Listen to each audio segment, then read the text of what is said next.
Hi, I'm Samir Jain at Active Allocator.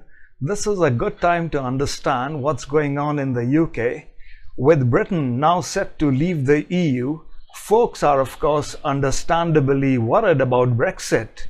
UK foreign policy has been built upon an active role in integrating Europe and on a close relationship with the US that has been committed to and has invested in Europe's security. I think with the Brexit, things are going to slow down. It's going to slow down investments, sales are going to be reduced, and which seems to be eroding business confidence.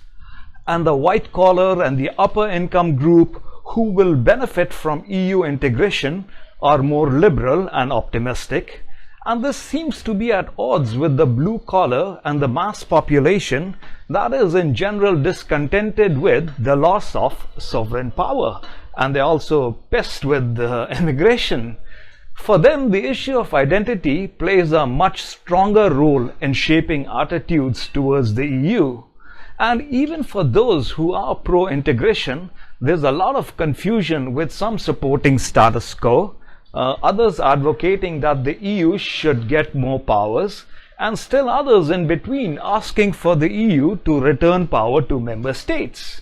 So peace, the Schengen area, freedom of movement, the single market and the single currency, all of these have been achievements of the EU, but all of this seems to be up for grabs now. And Britain's privileged position in international structures, I think, will decidedly erode. UK will become less relevant and influential, adrift from Europe, at loggerheads with the US, domestically divided, unsure what it wants, and unwilling or unable to invest in the tools of public diplomacy. And for those in the UK, uppermost in mind are things like how can an orderly exit and a smooth transition be achieved, if at all?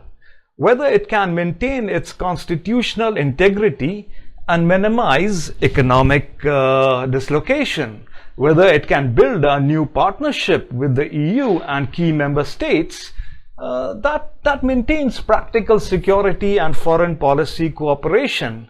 So how can the UK best balance retaining national security and at the same time gaining access to the EU domestic market? That's the question.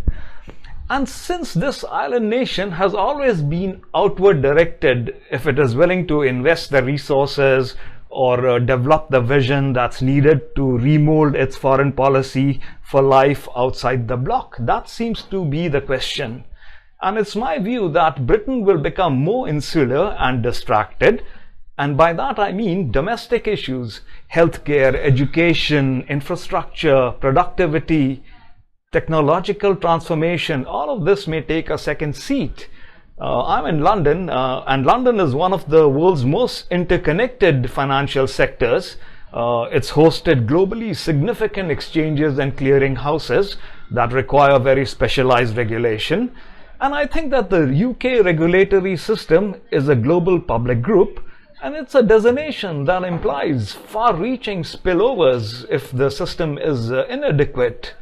And in all of this, Brexit creates significantly much more complex regulations for EU-UK financial transactions, and it forces complex transactions into jurisdictions with with less experienced regulators, and I think that's going to create further global risks. So this is a very interesting time to be in the UK, and I'll keep you posted with what I learn, or at least my own impressions. Thank you so much for listening in. Bye-bye.